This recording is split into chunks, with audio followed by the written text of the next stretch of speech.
Eng arzon, original va garantiyaga ega telefonlarni Abu Sahiy internet magazinidan topasiz. Abu Sahiy ofisi Sankt-Peterburgda, lekin ular Rossiyaning barcha shaharlariga ham telefonlarni pochta orqali yetkazib berishmoqda. Hamma telefonlar narxini abusahiy.ru saytida ko'rib, sayt orqali sotib olishingiz mumkin. Telefonlar Sankt-Peterburg va Moskvaning siz aytgan metrosigacha yetkazib beriladi. Telefonni qabul qilib, ko'zdan kechirganingizdan so'ng pulini to'laysiz. Barchaga salom. Bugun sizlar bilan kinolarda yo'l qo'yiladigan xatolar haqida videoroliklarimizni taqdim qilamiz. Kanalimizda bundanda qiziqarli videolarni ko'rishni istaysizmi? Unda sizga eslatib o'tamiz. Roliklarimiz sizga qiziq bo'lsa, like bosishni hamda izoh qoldirishni unutmang. Sizning fikringiz biz uchun ahamiyatga ega. Bizga obuna bo'ling va bundanda maroqli ko'rsatuvlarimizni kutib qoling. Biz esa top paradimizni boshlaymiz. Qani ketdik. Gladiator filmini hammamiz sevib tomosha qilganmiz. Kinoning mana bu kadriga e'tibor bersak, aravani og'darilib tushganini ko'ramiz. Buni qarang, aravaning orqasida gaz ballon bor ekanmi? Ha, qadimgi rimliklar texnika borasida juda tengi yo'q bo'lgan ekanda o'shanda. Keyingisi Bo'ron hukmdori filmi. Kinoda 2004-yilda sodir bo'lgan voqealar suratga olinadi. Lekin shu payt mana bu kadrda bu askar sherigiga u bizning videolarimizni YouTube'ga joylamoqchi degan gapini eshitamiz. Qiziq, YouTube o'zi 2005-yili ixtiro qilingan bo'lsa, u qanday qilib 2004-yilda paydo bo'lib qoladi? Juda qiziq-a? Navbatdagisi Temir odam 2 filmining boshlanishida Toni Starkning sahnadagi chiqishiga e'tibor bering. Uning ko'ylaklari oq, sahnadan chetga chiqqanida esa uning ko'ylaklari qoraga aylanib qoladi. Nima bu? Qandaydir nanotexnologiya bo'lsa kerak-da. Nima ham deymiz, fantastika kinolarda hamma narsa bo'lishi mumkin. Bu holatni Bryus Willisning O'tda yonmas filmida ham kuzatamiz. Bu kadrda Bryusning kiyimi oqshirang, kadrning bunisida esa jigarrangga aylanadi. Kinoning ikkinchi qismida bundanda qiziq holat. Mana bu qora tanli yigit qutiga qo'l cho'zayotganini ko'ramiz. Keyingi kadrda uning qo'llari qandaydir mo'jiza bilan birdan oqarib qoladi. Ha, bundan ko'rinib turibdiki, rejissyorning ko'zlari ancha charchagan. Chunki bunday farqni hattoki daltoniklar ham farqlasa kerak. Navbatdagi kinofilmimiz Jamoa. Hammamizga taniqli bu film 1980-yillarning eng omadli va mashhur kinolaridan biri hisoblanadi. Bu lavhada bosh qahramon polkovnik Jon Metrik bezori Sallining orqasidan kuzatib, mashinasida borib yonidan qattiq zarba beradi va mashina yaxshigina shikastlanganini ko'ramiz. Ammo keyingi kadrda unga xuddi hech narsa bo'lmaganday, menimcha bu yerda qandaydir g'ayritabiiy qora kuchlar zo'ravon Salliga yordam bergan.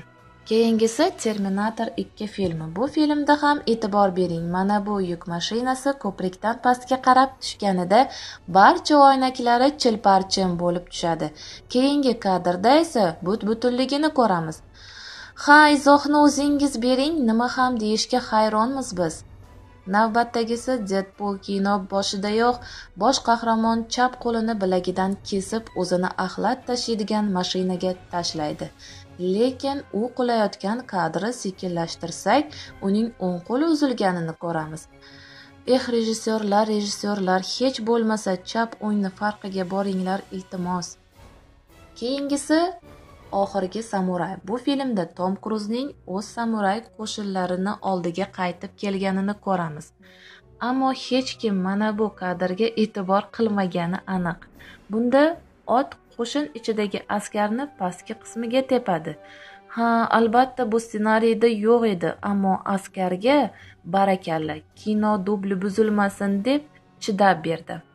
Yana Temir odam 2 filmiga qaytamiz. Bunda Toni Starkning chap ko'zi jarohatlanganini ko'ramiz. Keyingi kadrda esa jarohat o'ng ko'zida paydo bo'ladi. Mana bu lavhada esa Toni jonli efirda intervyu beradi. Televideniyada jonli efir deb yozishni o'rniga hozir deb yozib qo'yilganini ko'ramiz. Aql bovar qilmaydi. Kinoga juda katta mablag' ajratishibdi-yu, ammo yaxshi tarjimonchidan pul ayashibdi. Navbatdagi film Bornaning identifikatsiyasi. Bu kinoda ham tarjima bilan bog'liq muammo bor. Bunda bosh qahramon o'zining soxta pasportini ko'rganida Born ismi ruschasiga juda antiqa tarjima qilingan. Uzunligini aytmaysizmi? LSHTF Ha, buni hatto o'qib ham bo'lmaydi. Keyingisi xarobadan chiqqan millioner. Jamol akasini Latika bilan xonada ko'rib qoladi. E'tibor bering, bu paytda Latikaning burnida sirg'asi taqilmagan bo'ladi. Keyingi kadrda esa uning sirg'asi burniga taqilganini ko'ramiz. Navbatdagisi hammaga mashhur bo'lgan Garri Potter filmi. Bunda Garri sehrli tayoqchasi bilan raqibini uloqtirib yuboradi. Shunda murabbiy uni ko'tarib turg'izayotgan paytida yaxshilab e'tibor bersak, kameraga operator tushib qoladi. Qanday qilib bunday xatolikka yo'l qo'yish mumkin-a? Shu holat Bezorilar filmida sodir bo'lgan. Bosh qahramon o'zining dushmani bilan jang qilayotgan paytida shu topda xotirjam suratga olayotgan mana bu operatorni ko'ramiz. Menimcha qizg'in borayotgan kurashga xayoli ketib qolgan bo'lsa kerak-da. Agent 007 filmida James Bondni mototsiklda o'tirganini suratga olish jarayonida mana bu odam xuddiki o'zini tozalayotgandek ko'rsatyapti. Tavba, shu jarayonni ham repetitsiya qilganini-chi? Ha, to'g'ri, supurib qo'yaver. Mana bu Osmon jangchilari filmida kulgili kadr suratga tushib qoladi. Uch bahodir jangga otlanayotgan paytida mana bu uzun bo'yli yigit boshini urib oladi. Keyingisi mashhur filmlardan biri Shimoldan Shimoliy g'arbgacha. Erkak bilan ayol o'zaro janjallashayotgan epizodida orqada o'tirgan bolakay o'q otilmasdan oldin quloqlarini bekitib oladi. Navbatdagi film Kobra hamlasi. Epizodlarning birida muzdan tashkil topgan bazani portlatishadi. Shunda bunga ishonmaysiz. Muz bo'laklari pastga qarab sho'ng'iydi. Agar ozgina bo'lsa ham rejissyor fizika qonunidan xabari bo'lganida muz bo'laklari tepaga qarab suzib chiqishi kerakligini bilardi. Chunki muz suvdan yengil bo'ladi. Nima ham deymiz, fantastika baribir fantastika. Karib dengizi qaroqchilari filmida esa Jek va Robeyning guruhida mana bu kovboy shlyapasini kiygan ko'zoynakli yigitni ko'ramiz.